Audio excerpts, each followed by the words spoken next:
Everything takes effort. Everything takes effort. Okay. I don't even know what to say. All right, I'm doing this. Sorry guys, I got totally lost. I'm in another country right now, and then I had a house cleaner come to my house, and I'm not even there right now, and they couldn't get in. Anyway, I'm too distracted. What are we doing here? We're doing add digits. This is a super weird problem, but it's really cool. So you just like add the digits up, and you keep doing that until you get only a single digit. So that's like the algorithm on a brute force way is pretty simple. You could even get fancier. I'm sure there's like a one-liner to do it. I don't know the one-liner. We could go look it up real quick. Yeah, let's do that after I do it. But like basically your thing is to like sum it up. There's a couple of ways of doing it. If you're just gonna brute force it and you don't really care about like speed or algorithm or anything like that, like essentially what I think is not a bad way is just converting your int into a list or array or a string, and then you just sum it all up. And I think that's like a pretty easy thing to do, and you just do that while your num's bigger than 10. So I personally would just create a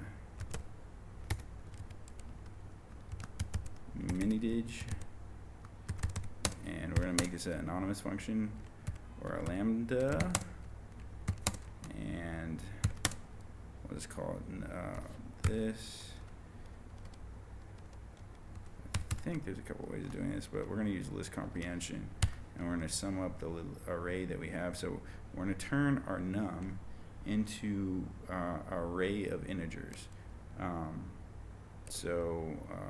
The best way to do that, I don't know about best way, but one way would be to turn our int I for I in there we go, and sum. And now we just created a function called sum mini dig.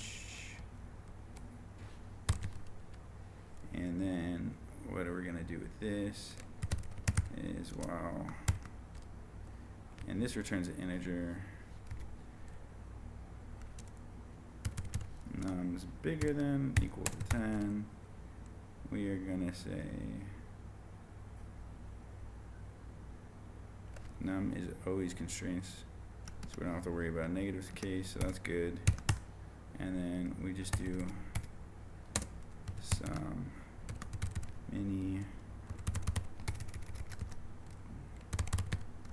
digits num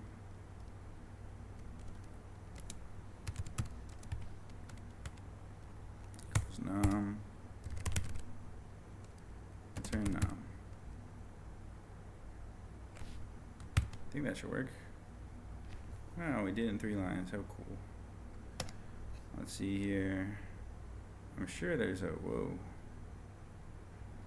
I don't know why Leetcode's like time is not really consistent or makes any sensible sense. It's like less lines of code. I think maybe Python compiles faster because it just files line. I don't think that's true at all. But anyway, that's cool. But the number theory solution, which is O of n time, is super cool. And honestly, I didn't get it. I was like, what the hell? I know there's a math trick. I don't know the math trick. I didn't even bother sitting around and try to figure it out. I just looked up the answer. But it's cool. I can't help to think how cool it is. And it's basically, what they're asking us is something called digital root. And digital root is literally, that's what we're doing.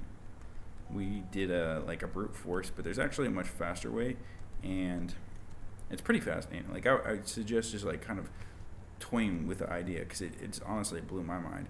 But basically, a digital root is simply if 0, like if your num is 0, return 0.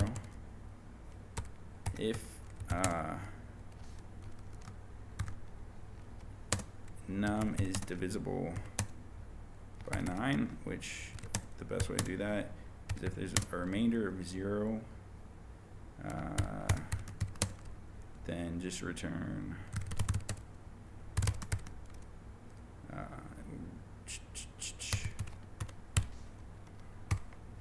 I did int over it because I think in Python that will, in most languages, num divides will return a double, or in Python it'd be like a float. Else, you don't even need this else in it. Return, this is the weird one, num mod 9.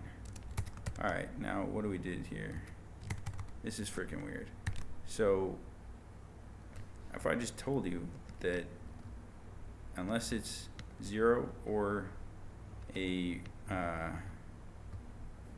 divisible by 9, a multiple of 9, it's actually the root is the mod of 9. It's so fucking bonkers to me, but it kind of makes sense. Like if you're thinking about 3, well, 3 is not 9, but mod 9, well, obviously the remainder of this is going to be 3 because, well, nothing goes into 3. Alright, well, what about the remainder of 4? Same thing with 4. Alright, what about 11? 11 is not divisible by 9, but it is 2 bigger.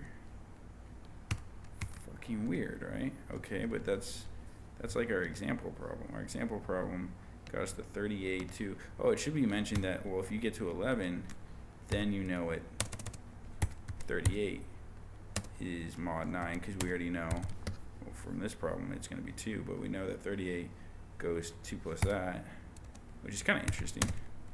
Like it was like, oh, all these kind of bleed into each other in sort of some extent. Like,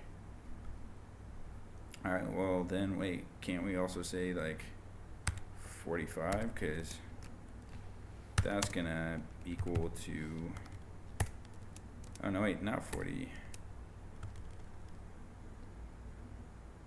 because that's divisible by 5, that's root 0, and I mean that's divisible by 9, so that will be 0.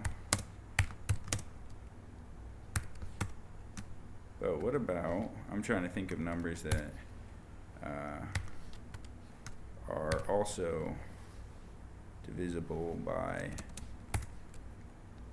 45, which would be, because I was just thinking of 9, which, let's see, what other numbers would get us here to 2?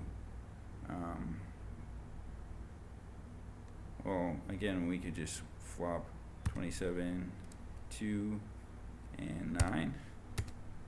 2 and 9, what does that get us? 2 and 9 gets us, we add them together, gets us 11. And then it gets us to, obviously, 2 again.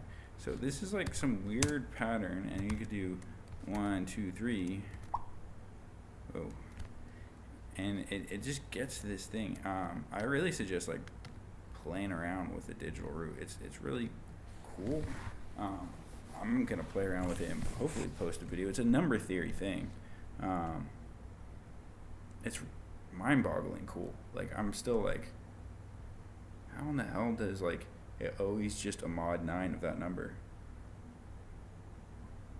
I need to look it up as a proof.